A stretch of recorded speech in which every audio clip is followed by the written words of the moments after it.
ସୁଦୂରରୁ ସଦର, ଅପହଞ୍ଚ ଅଞ୍ଚଳର ସ୍ୱର, ଉତ୍ସବ ମହୋତ୍ସବ, ସଭା ସମିତି ସମାରୋହ, ପ୍ରଗତି ଦୁର୍ଗତି ଏବଂ ସଂଗତିର ଅଭିବ୍ୟକ୍ତିକୁ ନେଇ ଆଞ୍ଚଳିକ ସମ୍ବାଦ ବିଭାଗ ପକ୍ଷରୁ ପ୍ରସ୍ତୁତ କରୁଛୁ ଜିଲ୍ଲା ହାଲଚାଲ। ଆଜି ଜିଲ୍ଲା ହାଲଚାଲରେ ଶୁଣନ୍ତୁ ମୟୂରଭଞ୍ଜ ଜିଲ୍ଲା ସମ୍ପର୍କରେ।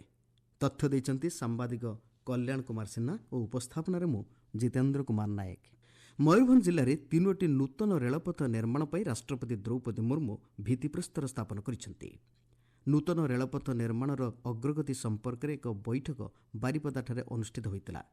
ଏ ସମ୍ପର୍କରେ ଲୋକସଭା ସାଂସଦ ନବଚରଣ ମାଝୀ କହିଛନ୍ତି, ଦେଶର ମହାମହିମ ରାଷ୍ଟ୍ରପତି ଯେଉଁ 2025ରେ ଶିଳାନ୍ୟାସ କରିଥିଲେ 3ଟି ପ୍ରୋଜେକ୍ଟ। ଏଇଟା ହେଉଛି ବାଦାମ ପାହାଡ଼ରୁ କେନ୍ଦୁଝର, ଘରମଇଶାଣୀରୁ ବାଙ୍ଗିରିପୋଷି, ଆଉ ଗୋଟେ ହେଲା ବୁଢ଼ାମାରାରୁ ଚାକୁଲିଆ। ଯେଉଁ ମୟୂରଭଞ୍ଜବାସୀଙ୍କର ଏଇଟା ବହୁତ ଦିନର ଗୋଟେ ପରିକଳ୍ପନା ଥିଲା ଯେ ଏଇଟା ହେବା ଦ୍ୱାରା ମୟୂରଭଞ୍ଜବାସୀଙ୍କର ଉପକାର ହେବ। ଏ ଯେଉଁ ଗଲା ସେସନରେ ମୁଁ ୟା ଉପରେ ରେଲୱେ ବିଭାଗକୁ ପଚାରିଥିଲି ଯେ ଏ 3ଟି ପ୍ରକଳ୍ପ ଯେଉଁ ଶିଳାନ୍ୟାସ ହେଇଛି ତାର ଅଗ୍ରଗତି କେତେ ହେଇଛି। ସେଇ ରିପୋର୍ଟଟା ଆମର ରେଲୱେ ବିଭାଗକୁ ଯାଇଛି। ରେଲୱେ ବିଭାଗ ମୋତେ ନୋଟିସ୍ କଲେ ଆପଣ ଇମିଡିଏଟ୍ ରିଭ୍ୟୁ କରନ୍ତୁ ଯାଇକିରି ଡିପାର୍ଟମେଣ୍ଟ ସହିତ, ଆଉ କ'ଣ ଅଗ୍ରଗତି ହେଇଛି ସେଇଟା ଆମ ପାଖରେ ସବମିଟ୍ କରନ୍ତୁ, ତାହେଲେ ଆମେ ଜାଣିବା ଯେ ଏତିକି କାମ ହେଇଛି, ଏତିକି କାମ ବାକି ଅଛି। ତେଣୁ ବହୁତ ଶୀଘ୍ର ଆମର 3 ପ୍ରକଳ୍ପର କାର୍ଯ୍ୟ ଆରମ୍ଭ ହେବା ପାଇଁ ଯାଉଛି। ମୟୂରଭଞ୍ଜ ଜିଲ୍ଲାରେ ଗୁଣିଗାରେଡ଼ି, ଡାହାଣୀ ଏବଂ ଅନ୍ଧବିଶ୍ୱାସ ନିରାକରଣ ପାଇଁ ଏକ କର୍ମଶାଳା ବାରିପଦାଠାରେ ଜିଲ୍ଲା ପରିଷଦ ସମ୍ମିଳନୀ କକ୍ଷଠାରେ ଅନୁଷ୍ଠିତ ହୋଇଥିଲା। ଏ ସମ୍ପର୍କରେ ପୂର୍ବାଞ୍ଚଳ ପୋଲିସ ଡିଆଇଜି ପିନାକ ମିଶ୍ର କହିଛନ୍ତି, ସେ କର୍ମଶାଳାର ମୁଖ୍ୟ ଉଦ୍ଦେଶ୍ୟ ହେଲା ଗୁଣିଗାରେଡ଼ି ବା witch craft and other superstitious practices ଯେଉଁ ଅନ୍ଧବିଶ୍ୱାସ ଅଛି ତା ଉପରେ ପୁଙ୍ଖାନୁପୁଙ୍ଖ ଭାବରେ ତର୍ଜମା କରିବା, ତାର ଆଇନଗତ ଦିଗ।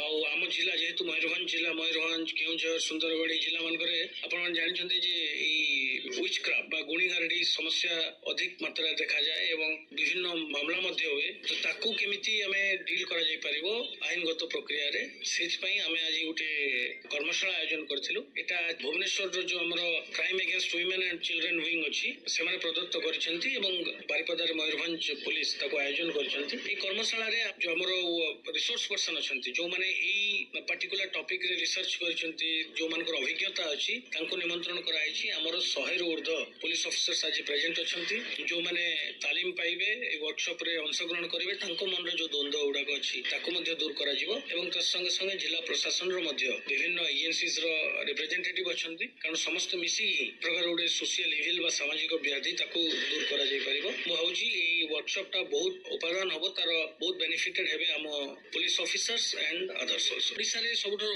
ମୟୂରଭଞ୍ଜ ଜିଲ୍ଲାରେ ଯୋଉଠି ବେଶୀ କେସେସ୍ ରିପୋର୍ଟ ହୁଏ ୱିଚ୍ କ୍ରାଫ୍ଟ ଏବଂ ଗୁଣିଗାରେଡ଼ି ରିଲେଟେଡ କେସେସ୍ ଗୁଡାକ ରିପୋର୍ଟ ହୁଏ, କିନ୍ତୁ ଏଇଟା ଖୁସିର ଖବର ଯେ 2025ରେ ଆମେ ଦେଖିଛୁ ଯେ ବିଗତ 2020ରୁ 2025 ଯଦି ଦେଖିବା ସବୁଠାରୁ କମ କେସେସ୍ 2025ରେ ରିପୋର୍ଟ ହେଇଛି। ମାତ୍ର 15ଟି କେସ୍ ରିପୋର୍ଟ ହେଇଛି ଏବଂ ଗୋଟେ ମର୍ଡର କେସ୍ ଗୋଟେ ରିପୋର୍ଟ ହେଇଛି। ଏଇଟା ଦର୍ଶାଏ ଯେ ଆମେ ଏଇ ଟପିକ ଉପରେ ସିରିୟସଲି ଜିଲ୍ଲା ପ୍ରଶାସନ ହଉ କିମ୍ବା ରାଜ୍ୟ ସରକାର ହଉ ସିରିୟସଲି ଏଇ ଟପିକ ଉପରେ ଚିନ୍ତା କରୁଛନ୍ତି। ମୁଁ ଭାବୁଛି ଏ ପ୍ରକାରର ଆମର ଯୋଉ ୱାର୍କସପ ପରେ ଆହୁରି ଆମ ପୋଲିସ ଅଫିସର୍ସ ଏବଂ ଅନ୍ୟାନ୍ୟ ଅଫିସର ମୋଟିଭେଟ ହେବେ, ସେନ୍ସିଟାଇଜ ହେବେ ଏବଂ ଏଇ ସବୁ ଟପିକ କରୁ ଆୱାରନେସ ଥ୍ରୁରୁ ହିଁ ଦୂର କରାଯାଇ ପାରିବ। ପୋଲିସ ଆକ୍ସନ ଆଉ କେସ୍ କରିବା ବା ତଦନ୍ତ କରିବା ଏଇଟା ଗୋଟେ ପାର୍ଟ, କିନ୍ତୁ ତାର ପ୍ରିଭେନ୍ସନ ପାଇଁ ଆୱାରନେସ ଇଜ ମୋଷ୍ଟ ଇମ୍ପୋର୍ଟାଣ୍ଟ। ମୁଁ ଭାବୁଛି ଆଗାମୀ ଦିନରେ ଆମର ଟାର୍ଗେଟ ହେଲା 0 କେସେସ୍ ଇନ୍ ମୟୂରଭଞ୍ଜ। ସମୂଳେ ଯେମିତି ଅନ୍ଧବିଶ୍ୱାସ ଜନିତ ଏବଂ ଏଇ ଗୁଣିଗାରେଡ଼ି ଜନିତ ମାମଲା ଯେମିତି ଗୋଟେ ବି ମୟୂରଭଞ୍ଜରେ ନ ହବ ତା ପ୍ରତି ଆମେ ଦୃଷ୍ଟି ଦେବୁ। ଧନ୍ୟବାଦ।